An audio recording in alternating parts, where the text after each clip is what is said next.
Hello बच्चों, very good evening to all. Next topic है हमारे पास methods to check equality of two rational number. अभी जस्ट मैंने बताया है पिछले वीडियो में आपको कि कैसे हम दो equivalent equivalent rational number find कर सकते हैं।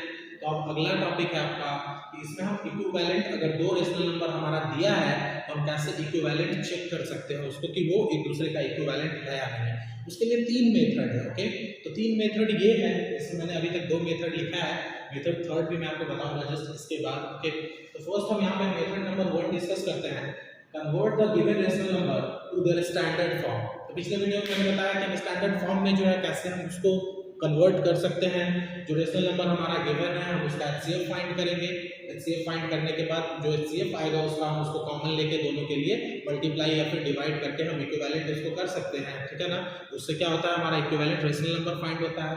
और इक्विवेलेंट से स्टैंडर्ड फॉर्म में लाने के लिए क्या करते हैं, उसको डिवाइड करते हैं। प्रॉपर्टीज नंबर 2 आपको याद होगा पिछले वीडियो का कि प्रॉपर्टीज नंबर 2 में मैंने बताया था सेम उसके लिए कि हम जो एचसीएफ लेंगे उसको क्या करेंगे, कॉमन मानेंगे दोनों के लिए और दोनों को क्या करेंगे पी बाई क्यू से कॉमन मान के ए मान के उसको डिवाइड करेंगे जो हमारा उसका एचसीएफ आएगा। ठीक है ना, उसके लिए हम कुछ अभी एग्जांपल लेंगे जिससे और ज्यादा क्लियर होगा इसका।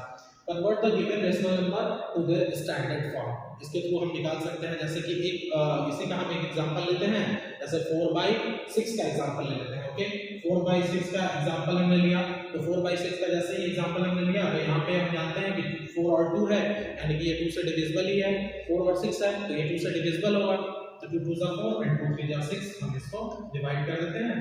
तो हमारा जो इसका इक्विवेलेंट आएगा रेशनल नंबर वो क्या आएगा, 2/3 आएगा। ये इसका स्टैंडर्ड फॉर्म हो गया। ठीक है, मींस कहने का सेंस यहाँ पे ये है कि 2/3 और 4/6 जो था, इट मींस कि ये दोनों हमारा क्या हो गया, इक्विवेलेंट रेशनल नंबर हो गया। Is that clear?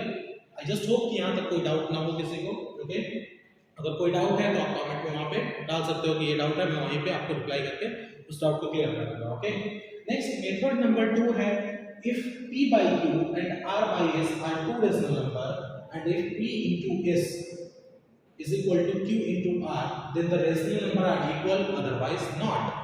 तो यहाँ पे इस लाइन का इस स्टेटमेंट का क्या मतलब है, तो p by q and r by s means कि दो रेशनल नंबर है। अभी जस्ट मैंने स्टार्टिंग में बताया कि हमें इक्विवेलेंट चेक करना है। तो इक्विवेलेंट हम किसको चेक करेंगे, जो रेशनल नंबर हमारा दो गिवन रहेगा। मींस जैसे कि एक रेशनल नंबर हम लेते हैं एग्जांपल 4/6 और एक लेते हैं एग्जांपल में हम 3/8। ठीक है, मींस ये हो गया हमारा p by q, ये हो गया हमारा r by s। अब हमें क्या करना है कि p into s and q into r लाने के लिए हम क्या करेंगे, p into s मींस यहाँ पे हमें इससे क्रॉस मल्टीप्लिकेशन करना है। ठीक है, और r into q। ठीक है ना, तो यहाँ पे हम अगर करते हैं तो p into s क्या हो जाएगा, 4 into 8। Okay, and q into r, q into r हमारा क्या होता है, 3 into 6 या फिर 6 into 3 हम लिख सकते हैं इसका। ठीक है, तो 4 into 8 अगर हम मल्टीप्लाई करते हैं तो इसका प्रोडक्ट आता है 32 एंड 6 into 3 आता है प्रोडक्ट 18।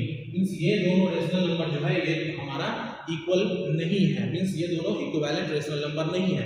तो यहीं पे आया है कि p into s is equal to q into r, it means कि दोनों का प्रोडक्ट अगर हमारा सेम आता है मींस वो रेशनल नंबर हमारा क्या है, इक्विवेलेंट है। Then the rational number are equal, जब दोनों का प्रोडक्ट सेम आएगा p into s और q into r का, वो हमारा इक्वल होगा। और अगर प्रोडक्ट सेम नहीं आया, जैसा कि हमने अभी देखा यहाँ पे कि एक का 32 आया और एक का 18 आया, means both are not same, तो हम यहाँ पे बोल सकते हैं कि ये दोनों इक्विवेलेंट रेशनल नंबर नहीं है। तो अब इसी तरीके से हम एक एग्जांपल लेंगे कि इक्विवेलेंट रेशनल नंबर के लिए हमारा क्या हो सकता है एग्जांपल। तो एग्जांपल हम लेते हैं, जैसे हमें चेक करना है तो हम एग्जांपल छोटा सा ही लेते हैं 2/3 और 4/6 के लिए। 2/3 का हम जानते हैं कि ये हमारा जो था वो p by q था और 4/6 जो है ये हमारा r by s है। ओके, तो हम यहाँ से आइडेंटिफाई करेंगे कि वो कैसे हम निकालते हैं।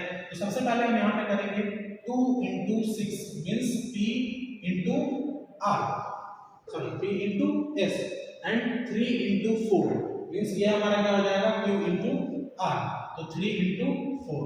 तो अब इसका हम मल्टीप्लाई करते हैं, 2 into 6 होता है 12 और 3 into 4 होता है 12। ओके, तो देखो यहाँ पे क्या आ गया, 2 into 6 12 और 3 into 4 12 मींस दोनों का जो नंबर आया, इस प्रोडक्ट आया वो वो सेम है, तो सेम है तो इसमें हमने सेकंड प्रॉपर्टीज में पढ़ा है इसका सेकंड मेथड में कि p into s is equal to q into r अगर है तो ये क्या हो जाएगा हमारा इक्विवेलेंट रेशनल नंबर हो जाएगा। तो ये हमारा क्या कहलाएगा इक्विवेलेंट रेशनल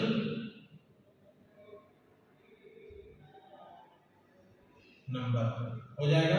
और ये जो था ये एक दूसरे का इक्वल नहीं है तो ये इसको हम बोल सकते हैं not equivalent, not equivalent rational number, ये इसका इक्विवेलेंट नहीं है तो इसके लिए हम बोल सकते हैं ना ये इसका नॉट इक्विवेलेंट है, not equivalent rational number, NERN not equivalent rational number. तो इसके थ्रू हम क्या कर सकते हैं आइडेंटिफाई कर सकते हैं। तो ये आपका दो मेथड है जिसके थ्रू आपका आइडेंटिफाई हो जाएगा कि ये एक दूसरे का इक्वल है या नहीं। अब फिर हम उसमें तीसरा मेथड डिस्कस करते हैं कि कैसे हम उसके थ्रू आइडेंटिफाई करेंगे कि वो नंबर हमारा है एक दूसरे का इक्विवेलेंट जो रेशनल नंबर गिवन है या फिर नहीं। उसके बारे में आपने पिछले क्लास में पढ़ा है, जैसे ही जानोगे वो आपको याद आ जाएगी और ये तो मैंने पढ़ा था। और यहाँ पे हमारा तीसरा मेथड है जो कि आप लोग फ्रैक्शन में यूज करते हो। ये पिछले क्लास में आप लोगों ने पढ़ा होगा कि जो भी हमारा फ्रैक्शन गिवन रहता था हम क्या करते थे सारे का डिनोमिनेटर का एलसीएम निकाल के और सारे के डिनोमिनेटर को एलसीएम के इक्वल करते थे। मींस कि सारे जो भी फ्रैक्शंस हमारे गिवन थे उसके डिनोमिनेटर को हम इक्वल करके देन आइडेंटिफाई करते थे कि कौन स्मॉलेस्ट है तो कौन ग्रेटेस्ट है फ्रैक्शन में। उसी तरीके से मेथड थर्ड भी हमारा यूज करता है एज यूज्ड इन फ्रैक्शन। जैसा कि हम फ्रैक्शन में यूज करते हैं to make denominator equal of given rational number. जो भी आपका रेशनल नंबर है मींस ये एक के लिए आइडेंटिफाई नहीं कर सकते हैं इसमें, तो it can be used for two और मोर रेशनल नंबर। आपके पास दो रेशनल नंबर रहेंगे तभी आप उसके डिनोमिनेटर का एलसीएम निकाल सकते हैं ना। तो इसलिए ये दो और दो से ज्यादा रेशनल नंबर के लिए हमारा यूज होता है, ठीक है ना। तो इसको आप पिछला जो आपने पढ़ा है उसको भी यूज करके उसके तरीके से आइडेंटिफाई कर सकते हो इस मेथड से। अदरवाइज फर्स्ट मेथड और सेकंड मेथड का एक्सप्लेनेशन मैंने दे दिया है और विथ एग्जांपल दिया है कि कैसे हम उसमें आइडेंटिफाई कर सकते हैं कि जो वो गिवन जो हमारा रेशनल नंबर है वो एक दूसरे के इक्वल है या नहीं, हम उसको चेक कर सकते हैं, ठीक है। तो तीनों मेथड से हम इजीली चेक कर सकते हैं, first method, second method and third method. तो इसके लिए अब हमारा अगला टॉपिक है how to represent any rational number on the number line, जिसके लिए अगर अभी इसी वीडियो में या फिर अनदर वीडियो में आपको मिल जाएगा कि how to represent on the number line of any rational number, okay.